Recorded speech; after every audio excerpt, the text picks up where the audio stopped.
Hi there, and welcome to the disclaimer and introduction video for this channel. This video's objective is to discuss the pharmacology videos that I will be presenting henceforth, and I'll discuss some of my source for information.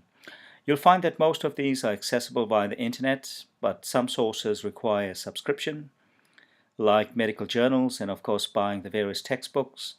But the basic information is available online, and hence you yourself can access these if you wish to get a deeper and broader understanding of the videos.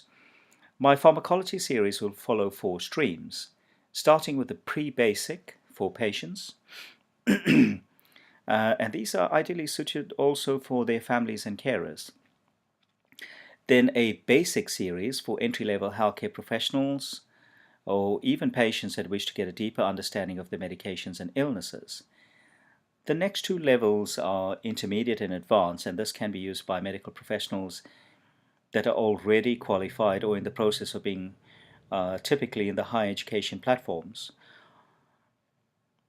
So why these series and why pre-basic is a question?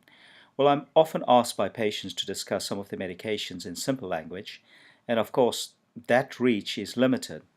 Hence these series of videos.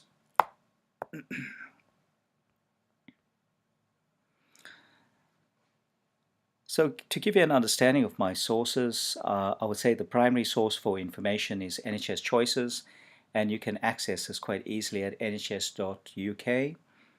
The beauty of the site is that it's its functionality and resources with clear, concise information for patients. And I would hence recommend that you use this site to take more control of your health as you require. You might be viewing this video series from other countries, and if you cannot access the site, then there are many other sites that you could use. But the authenticity of the information derived from these sites is for you to actually judge. From my experience, patients will present with a broad scale of understanding of the illnesses, from those that are considered to be expert patients to those that really do not know anything about the illness or choose not to. The latter in this discussion is either by choice or by lack of information. If you are in this category, then these videos would be suited to yourself, and I hope that you get the best out of it. I will suggest further reading that is free of charge by looking up diseases in the NHS A to Z of conditions and treatments.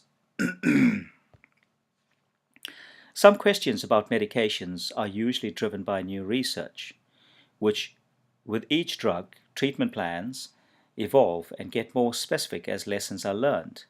This new research is published usually by a leading medical journal.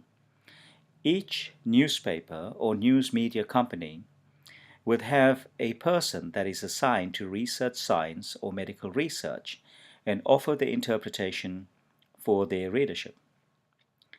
A useful aspect of NHS Choices is a sub-site called Behind the Headlines, which looks at media stories that become the proverbial storm. So let's look at an example that is commonplace controversy.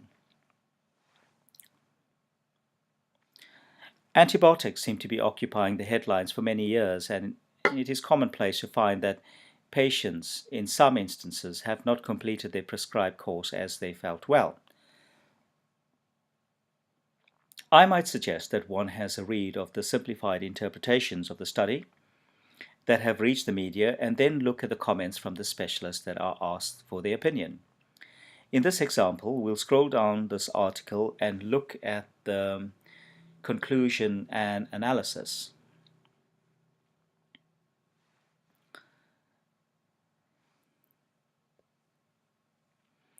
So if you really have to look at it, a balanced analysis is offered in this instance of antibiotic use.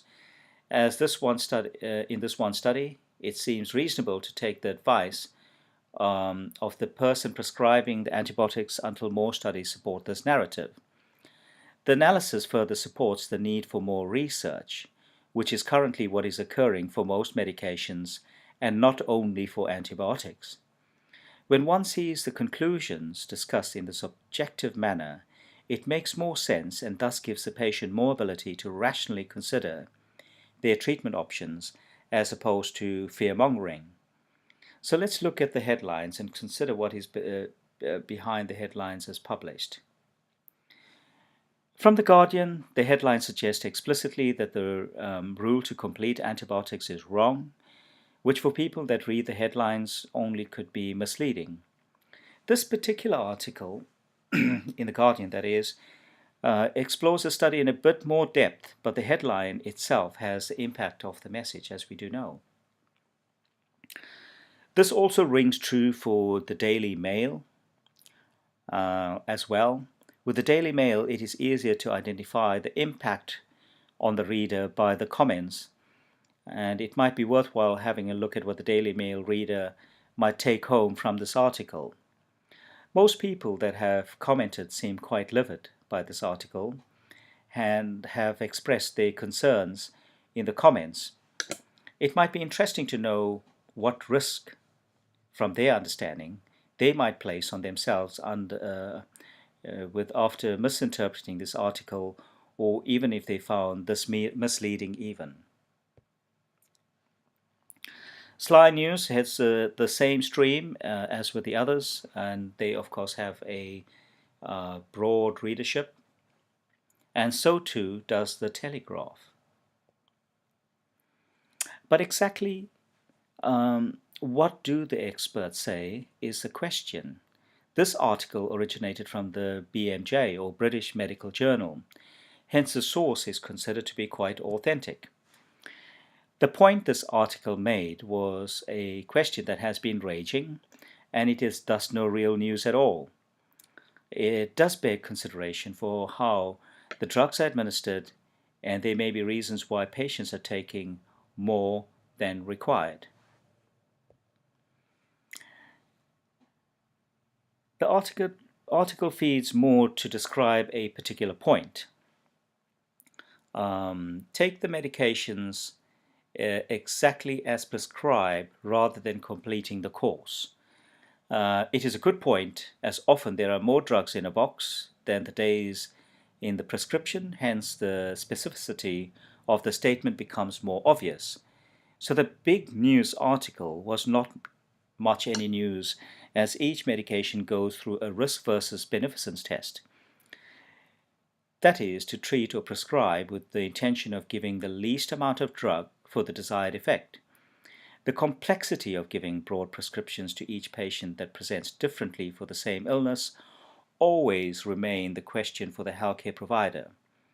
We want to treat each circumstance and each patient as an individual. Even with one singular patient with repeated infections might need a different approach on subsequent treatment. As healthcare professionals, we do rely on good research and evidence to influence our treatment plans and redefine how we provide health care. So this article is most welcome and refreshing. Healthcare professionals have a vested interest in their patients' illnesses and health, and also, quite importantly, healthcare economics. One point of this exercise was to emphasize the value in NHS choices, and especially the behind the headline section. It might be worthwhile for the educated patient who directs their own healthcare to have a look at the site on occasion, and thus use it to decipher what the newspapers are saying. Another excellent website that is used by a lot of healthcare and social work medical professionals is the National Institute for Health and Clinical Excellence. It is a great tool, and together with the publications from the Department of Health, makes it quite incredible. This is also accessible, however, the target audience, as I described, was for health and social care professionals. The wealth of the site is immeasurable, as the information is always current and often very specific where required, with sufficient detail for decision-making in clinical practice. I often browse the site for new information that is evidence-based and expert-driven. So most of the information that I would offer in this video series is based on the recommendations from NICE. And you can access this free and accessible information at nice.org.uk. I find the pathways information quite useful together with access to the guidance.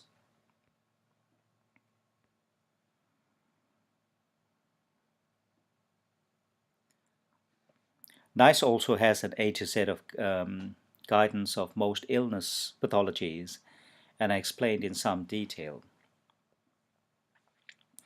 You might find that the healthcare professional often offer advice, and it might be worth having a look at the lifestyle and well-being section to understand why this advice is offered by your healthcare professional.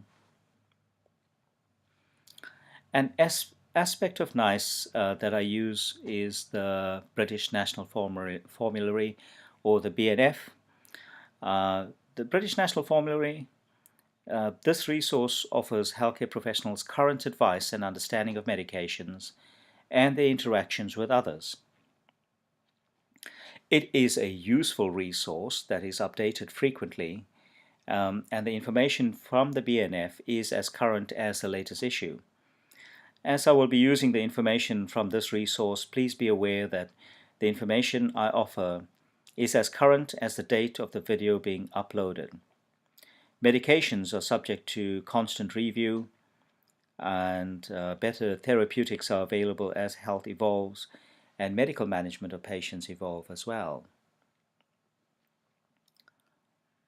One of the world's favorite reads is in health is the British Medical Journal collection. I read journals from other countries as well, but this is what I have as a predominant subscription to, so it's my first port of call. And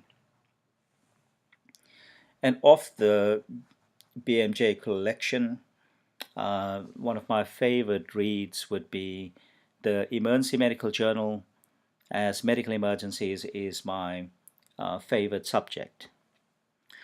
My other favorite resources for information is Merck manuals online. This is just one example of a favorite resource. But from my impression or my opinion, this has to be one of the most comprehensive resources. I also purchase some of the paper publications, so books from Merck, which are quite vast and updated quite frequently. So this too is an excellent quality resource. It's been around for many, many years, so it's fairly authentic. Apart from the online material, I use information derived from textbooks as well. So some of my favorite reads is Kumar and Clark's Clinical Medicine, Davidson's Medicine, Fundamentals of Pharmacology, and Guyton's Medical Physiology. Although I have a vast array of texts, the ones that I look into most are these four, as they offer some sort of clearer sort of information, and I find the information quite useful and straight to the point, more so.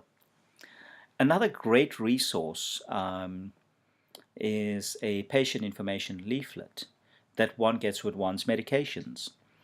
They offer a clear understanding of the medications and are usually not to be ignored. Well, I'm saying usually, they're just not to be ignored. I often find myself translating what they mean to patients, although they are written in straightforward and clear everyday language. Together with the British National Formulary, I consider this to be a great resource for patients. As part of any disclaimer for medical information, and certainly the information that's provided in these videos, I would also always say that you should consult your doctor or GP about medications and treatments in the first instance, or if you have any changes in your prescription. I wish to state that the information that I supply is my interpretation of the evidence, and each healthcare professional quite possibly would have a different opinion. The most trusted opinion is thus of the doctor that manages your care and that knows you the best.